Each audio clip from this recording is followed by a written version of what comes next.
Welcome to FranCoach's Franchising 101 podcast series. Here we talk about all things franchising. What is it all about? Is it for you? How do you find the best one to own?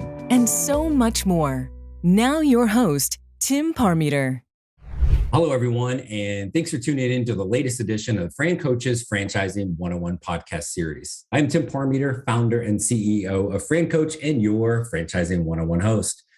Today, we have one of our franchise partners joining us to talk about their unique franchise opportunity. It is very rare to find a franchise with this mix of both B2B and B2C clients, most of whom become very long-term customers, in part due to the great service, but also the wide range of services this franchise offers.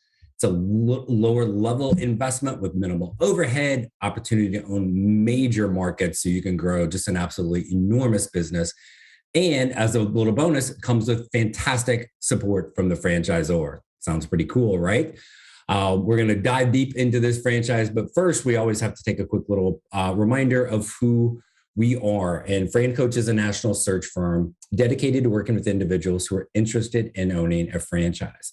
We are partnered with now over 600 franchises that spans well over 60 different industries.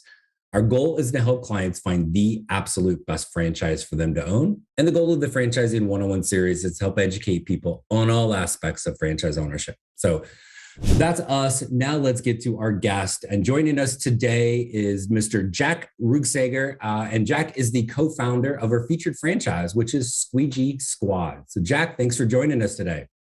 Well, thank you for having me, Tim. Very much appreciate the opportunity to talk to you and all of your people. No, absolutely. And I got a whole bunch of things. I hope you're buckled up there, brother, to ask you today to learn about Squeegee Squad.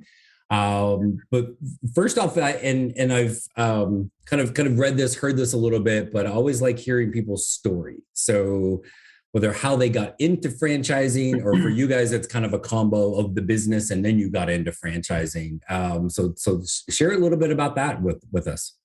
Yeah, for sure. To kind of start out, give you a background and history of the company, it'll kind of encompass kind of a lot of the questions you'll probably ask. But we're a very much an organic franchise. We started out back in 1999. I was a recent graduate of Wheaton College in Illinois. Was pre-med, didn't get into medical school, and had been cleaning windows for a very small independent window cleaning company in the Minneapolis, St. Paul market. And he would send us to residential homes from time to time, my brother and I, because we were the most clean cut. And we found that these residential homeowners were willing to pay you more money if you gave them good service, and they were also more loyal. So right out of college, I didn't get into medical school. We started essentially knocking on doors all over the Twin Cities metro area. We didn't have any franchise infrastructure. We didn't have a website. We didn't have software. We had nothing. We had basically an old truck and some old ladders, and some window cleaning gear, some sponges and squeegees. And we just started knocking. Literally, we knocked on residential neighborhoods all across the Twin Cities metro area for about 3 to 4 years. And we essentially took over the Twin Cities market from a residential perspective, one neighborhood at a time. And so we were young, my brother and I, and we would be cleaning windows during the day, and we would be doing bids at night and payroll and essentially building the infrastructure of the franchise out of necessity, because we were doing all this work and we needed to come up with a website, come up with training manuals and safety manuals and software and all this stuff you need to run a business that is growing and growing really fast. And so we started in 1999, and by about 2005, we had probably 10 trucks and maybe 20 window cleaners going out every day, cleaning all residential homes. And it was crazy. It was a lot of fun. We were probably doing about $1 million of revenue. And at those prices, back then, that would probably be about $2 million now. Just a ton of glass was being cleaned, and my brother said to me, my younger brother said, "Hey, Jack," he had just watched a video from the iFranchise Group founder, Mark Sieber. He said, I think we could franchise this window cleaning business." And I said, "Sure, why the heck not?" And we had no idea what we were getting into. And I was just recently married. My wife's like, "Why not?" And so 2005, we hired Mark Siebert's company, iFranchise, and they gave us a crash course in franchising. They hooked us up with the law firm here in Minneapolis, Grapevine Moody, that helped us write our franchise disclosure document. We had a software company take the complex spreadsheets we had at the time to manage our business and converted it to a software program we call Squadware. And actually, we're launching the fourth iteration of that as we speak. It's been built upon all these years, and it's really awesome. And so we started franchising in 2005. We sent out a newsletter to our customer base in late 2005, said, "Hey, we're franchising our business," just to let them know. And one of our longtime customers said, "I got to get my son into this business." And in 2006, we brought on that individual's son, a guy named Joe Antonello. And he was our very first franchisee, January 2006. And we were kind of off to the races, but little did we know what the fact that franchising is an entirely different business than window cleaning. So we had to learn a lot of important lessons really early on. And so we started in the process. We were still cleaning windows here in Minneapolis, started the franchise company in 2006.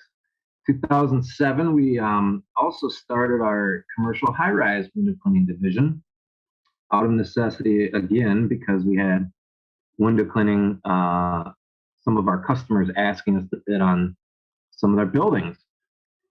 And at the time, we had no idea how to repel off the roof or get on the boom lift, how to bid a building, the safety OSHA component of it. We had no idea. We couldn't go to our competitors and say, "Hey, how would you clean this building? How would you do it? How would you bid it?" And so we learned that the good old-fashioned way, just like residential, just from the ground up, and did a lot of buildings for no money, no profit. Took a lot of hard lumps, but we learned the business. We built a big portfolio of really massive commercial buildings here in the Twin Cities, from Best Buy corporate headquarters, Medtronic corporate headquarters, Boston Scientific, University of Minnesota, all these, U.S. Bank Stadium, all of these massive, huge commercial window cleaning jobs. And we realized that we could bid on these really big revenue projects anywhere in the country and win them, and either do it ourselves or subcontract to a nearby franchisee in order to drive value to a future franchisee that is in that market, that would come on board because we just won the University of Arkansas or the city and county of Denver or University of Kentucky or the state of Maine. All these different big commercial projects we started just bidding on, going hog wild across the country. And that's really been one of the main ways we have grown our franchise over the years, is just going out there in the marketplace, winning jobs, winning contracts, starting up new locations, and selling them to future franchisees. And it's been great because we've really learned how to bid on these massive projects all over the country. We've built a great reputation in the window cleaning industry as not only a solid window cleaning company, but hey, these guys are the franchise that does these massive commercial projects in many locations. And so we started doing that pretty much 2007, 2008, really until the present time. And a huge percentage of our franchisees have been beneficiaries of a lot of those contracts before they even came on board. So it's been a great way. We've made money in the short term, and it gave incentive to these potential owners to come on board. And take advantage of what we've already established.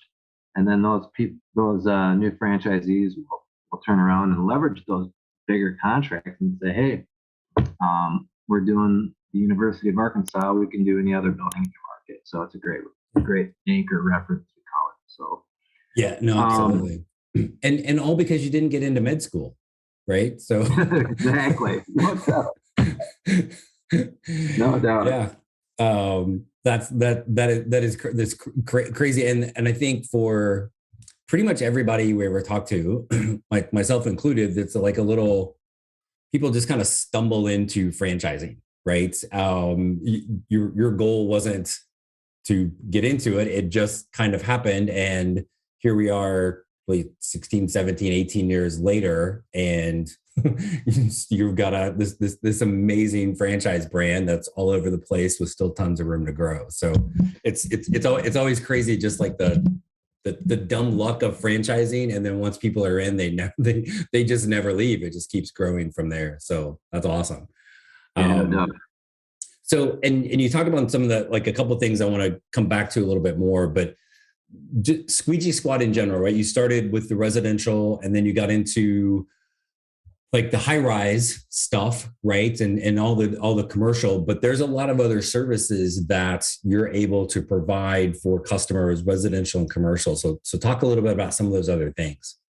Yeah. So the residential kind of started out clean windows, and they'd ask us, the customers would ask us, hey, you have a ladder. Can you clean out all the gutters? My gutters are full of leaves in the fall. And so we would add that on, and gutter cleaning is actually a very profitable business.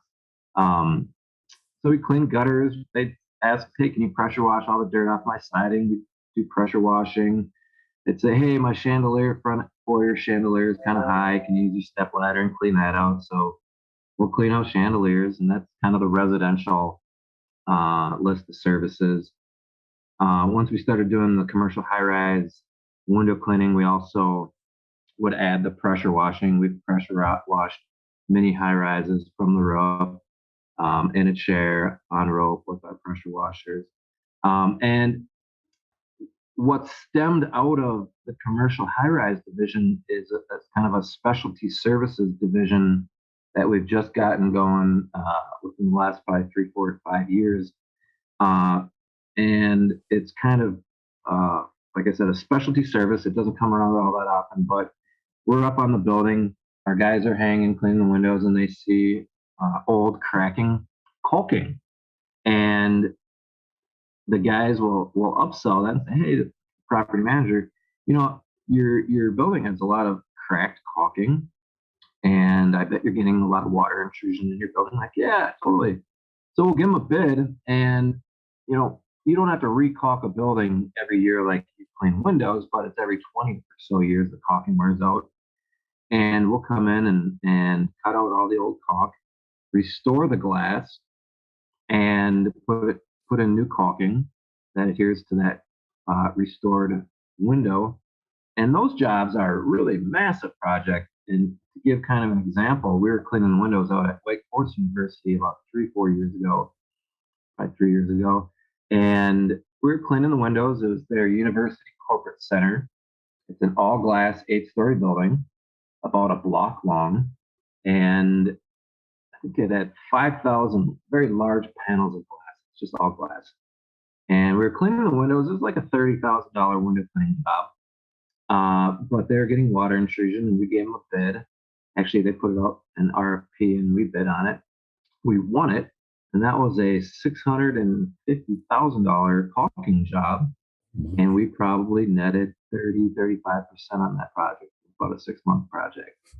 But it was a monster job, and those jobs are out there. We kind of call it a specialty service. That building will be recaulked for another 20 years or so.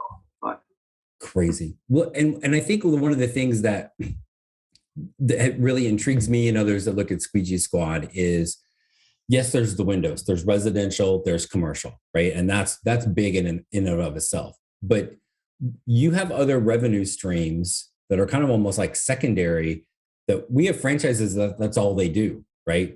Gutters, the kind of the pressure washing, was the other one that you didn't mention, but the holiday lights. Like that's turned into a massive thing, right? And that you have all of these different add-ons that you're able to have your, again, you got the bread and butter, but again, to be able to grow big businesses, and occasionally, like, I'm guessing you're not getting those $600,000 caulking jobs like every day, right? So a little disclaimer, but if you didn't have the ability to do that, you would never get any of them. So I just think it's amazing how many different things kind of fall under the umbrella of Squeegee Squad, which is really cool. So I love that. Yeah.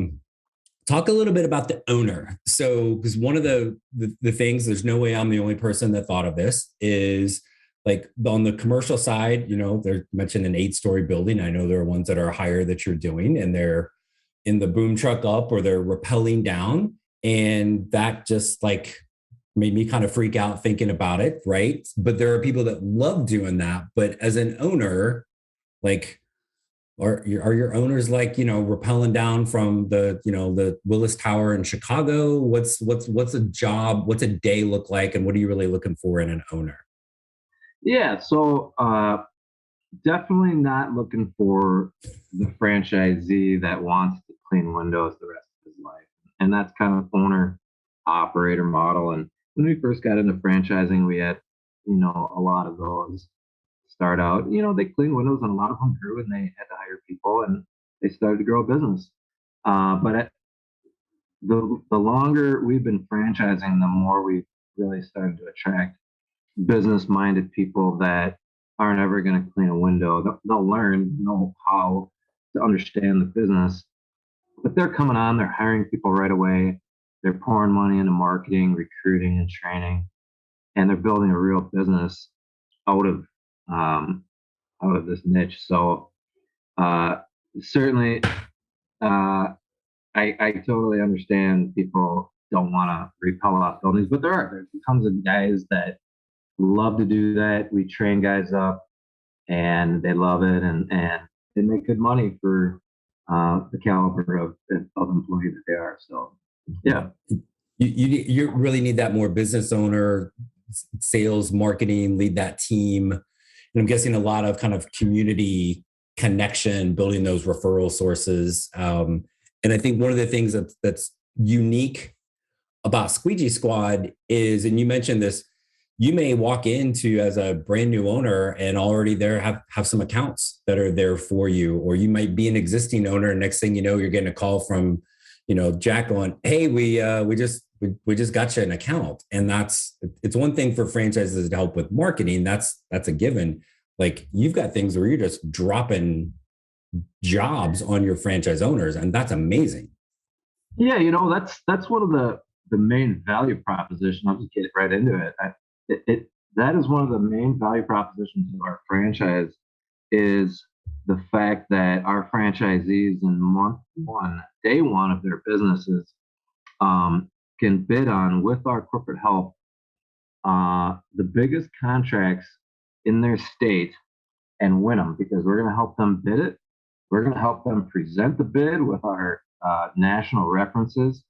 Say a franchisee's bidding on a college campus, we'll have 18 other college campuses that we can offer up as references. And then once we win it, we a lot of times will help franchisees do some of these bigger projects the first time through, because they need the help. And we have a corporate crew that travels all over the country that work for me and do big commercial buildings for us, and then helping franchisees. Last week, we just had one of our guys from Miami. We're doing a corporate Squeegee Squad right now in Southeast Florida. And we sent one of our rope access technicians up to Kansas City to help our Topeka franchisees do a building. They landed in Kansas City, and it was their first building for rope access. It's a big high rise. And we helped them. We trained up their guys at the same time. We split the job and revenue, and they got trained, and everybody got paid. So it was a great ordeal for them. So that's a big part of the value proposition of the franchise, in my mind. Well, and I think it speaks to the support that you guys are bringing on, right? This is not a this is not an outsourced thing, right? Not that there's anything wrong with that necessarily, right? But it's literally, it's you and your brother kind of founded this, started this. You mentioned Joe, who was your first franchisee, who, like, in the creepiness of the world, like as you were talking about Joe, out of the corner of my eye on my phone, I see an email coming in from Joe on one of our clients that's working with you guys. He, like, so successful as a franchise owner, and now is still part of the team, like franchisee number one. You guys have a great culture with that, which I think is very important. But talk about some of I think one of the other things, staffing, and then support that you guys are going to provide from staffing, because everybody's like, oh, labor. And this is this isn't a typical like job that you're hiring for, right? And then some of the kind of the startup piece of what does an owner need? Like, do we need like the equipment, and some of the ways in which you guys are helping with that? Yeah, sure. And to hit on the point, getting that email from Joe X. So he was our very first franchisee, but now he's actually one of the owners of the franchise. He came in this past November of 2021, and he's running the biggest Squeegee Squad that he purchased from myself and my brother here in the Twin Cities. And he's been an immediate benefit to the franchisees because he's been really growing. He took what we built in the Twin Cities and just grew it. He'll probably do $4 million this year in commercial and residential revenue. But he's got a real heart for the franchisees because he's been a franchisee for so long, and he's really impacting the support aspect of franchisees, even better than my brother and myself, quite honestly. But talking about the staffing question, that is a big part of it, and we're as a franchise very proactive at helping franchisees recruit a lot of these window cleaners. For example, we have a really cool account with Indeed. I'm sure you've heard it, Indeed, but we don't just post a job and see who applies. We're constantly searching markets for resumes with window cleaning experience, pressure washing experience, seeking out these people from a corporate level. And then once we get interest from them, we're talking with them and then referring them over to franchisees in their area. And then we'll take all of these people we've ever contacted over the years and put them on our franchisee dashboard. And franchisees can sort through those. A lot of these people are open to moving and traveling and relocating. So we have a database of people franchisees can call. And we're also pretty involved in this kind of online Facebook subculture of these high-rise window cleaners or window cleaning groups. And we'll do a ton of recruiting on these pages, and we've recruited a ton of guys. So we know a lot of these guys doing these big buildings for other companies. These guys that do this kind of work, they think of us as they're used to working for maybe one or two independent companies in a market like Minneapolis, and they'll think of the Squeegee Squad as this not a cheesy, corny franchise company, but hey, these guys are the franchise that are doing these big commercial buildings all over the country. So they actually like that. They think we're a bigger deal. They see a little bit more upward mobility because, hey, they could go work for Squeegee Squad in Florida during the winter time or come work for Squeegee Squad corporate. And so we attract a lot of these guys just organically coming to us a lot of times as well. So definitely the staffing's a big deal. We're very proactive at it as one of the pillars of support for our franchisees. And I'd say the second pillar of support, and this gets to really what franchisees need to do to be successful in this business.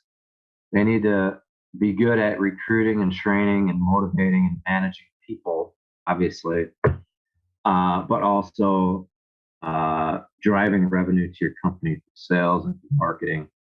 And so those two things, that's where we really focus on support on, besides the infrastructure, the forums, the videos, training videos, software, all of that stuff that's still being refined, over the years. But we also have a national call center where we have sales guys that pound pavement on the phone, calling franchisees markets to help land big commercial bids. And so they'll pick up the BOMA directory, the Building Owners and Managers Association, direct national directory, and we'll say, hey, hit Atlanta today. We just brought on 2 new franchisees in Atlanta within this last month, and they're just pounding today as we speak, the BOMA list and the customer list in Atlanta, getting leads, getting bids for our franchisees there to go do. So we hit that up pretty hard from a call center perspective, and we also have a great guy that's been working for us, a good friend of mine named Hunts Colburn from Backcountry Digital, and we have a real close relationship with Hunts, and he handles all of our SEO, all of our online social media marketing that is meant to go after jobs in franchisees markets. So we spend a lot of money every month just paying him to really hone in on franchisees markets and get the bids coming in that way as well. So nice. But I think sometimes it's overwhelming for people looking at franchises, like how much support and in areas that like a lot of times people don't even know there's going to be, they need the support, right? But it's really back to that, like follow the plan with this and again the call center. Frankly, and I've known you guys for a while. I didn't know you guys had a call center that was doing that stuff, right? And so like in my mind, I'm like, well, geez, what the heck does the owner need to do? You kind of got it all set up for them for success. And the one other thing, and I don't want to take too much more of your time. I want to be respectful of that, but seasonality. There are times that we'll talk to people that struggle with grasping something that is, I mean, you got some of your things that you might do indoors, but the vast majority of it is outdoors, right? And you founded this thing in the Minneapolis area where you've got that crazy white stuff that falls from the sky in the winter. I think it's called snow, right? So, but you also are talking about, you've got an owner right there that started this thing that's doing massive amounts of revenue in a seasonal market. Talk a little bit about that, and maybe almost probably dispel the myth a little bit of that. Well, just because you're in the north, you're not going to make as much as somebody in the south. How does that work in your system? Yeah, sure. I mean, we're busy here in Minneapolis from, I would say, mid-March all the way through Christmas. And January and February is kind of the time where you take a step back because you've been going like gangbusters the last 6, 9, 10 months. And you get ready for the next season, kind of take a break. You set up your marketing for the next year. You get all set up. But it's not that the business totally shuts down. We're doing a lot of work for construction companies, residential home builders, commercial construction companies that are building stuff year round, and they're finishing up buildings. We have to come in and do the final clean for a lot of those. And so there's still revenue going on even in the cold market, but the further south you go, the less you have a seasonality issue. And it really is that simple. So people and I think if you can make the same amount of money in 9 or 10 months than you can in 12 months in a warm weather state, right? I mean, what the heck's wrong with that? And as you were talking about, right, January, February, well, if you want to take it easy a little bit, do it. But you're still doing the marketing. Maybe you're putting out bids and trying to get people lined up for the second. It's possible to get out there. You can go. So thank you for that. I know you guys, I'm sure, hear that all the time. But anything that's outdoors, and we're like in the northern half of the country, sometimes people like think it's seasonal means half or a fraction of the revenue, and that's just not the case, right? So no. So no, good. Jack, this is awesome, man. And I greatly appreciate your time and all of the info on this. Anything kind of last thing I'll throw at you, is there anything that we missed that we didn't talk about Squeegee Squad that you'd want people to be aware of?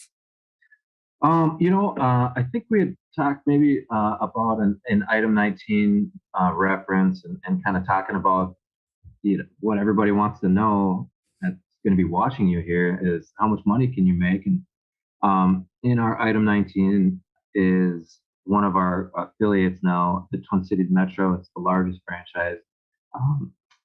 The franchise owner, Joe Antonello, generated last year, I think it was 3.4 million in revenue and netted right around 22% net profit. So I think he was showing $600,000 or $650,000 net profit after paying himself, paying everything. Right. That's pretty good money for a window cleaning operation. Yeah. And that is a semi-absentee business. He works from home. He's got managers, an office manager that runs everything in the office, and he's got a field manager that does all the bids and manages the crews, and they're very, well-paid, competent people. So This is a business that you can start out like I did, cleaning windows, and be very profitable. And then you can grow it into a very big business. And his business is still growing every year. Our franchisees are growing.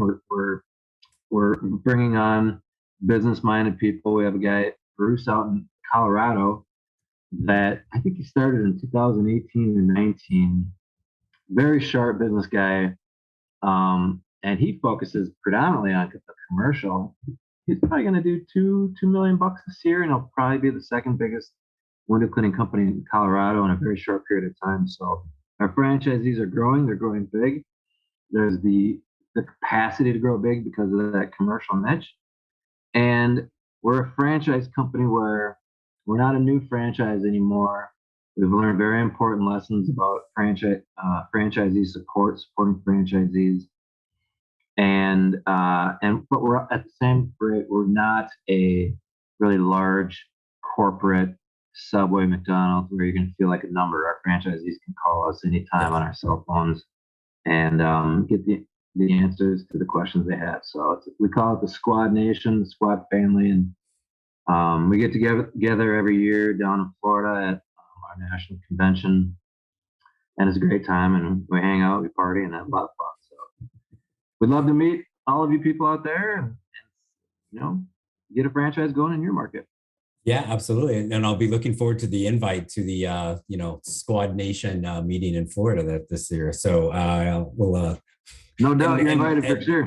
And very smart that you guys are doing that in Florida and not in, Minneapolis. So, so cool. Jack, thank you so much. This has been, I'm super excited to be working with you guys. And the one little thing I want to make a point of is you talked about, like, you've been around long enough, big enough, you got it all figured out and then some, right? But still small enough where there's fantastic markets available, and that you really are going to have that kind of family feel. It's literally two brothers that started this, and somebody that was franchisee number one, are kind of your three main points. So amazing opportunity. So Jack, thank you so much for joining us today. Thanks, Tim. So, and as always, thanks to our loyal podcast listeners for checking it out. If you'd like to learn more about potentially becoming an owner of Squeegee Squad or any of the almost 600 franchises we work with, go to FranCoach.net or franchising101podcast.net. Send us a message. Let's get a call set up. There's never any fee for our service. Take that first step today to help becoming and creating your better tomorrow. Thanks for joining us. Have a great rest of your day. Thanks for listening to FranCoach's Franchising 101 podcast, where our ultimate goal is to help educate you on all things franchising so you can create your better tomorrow.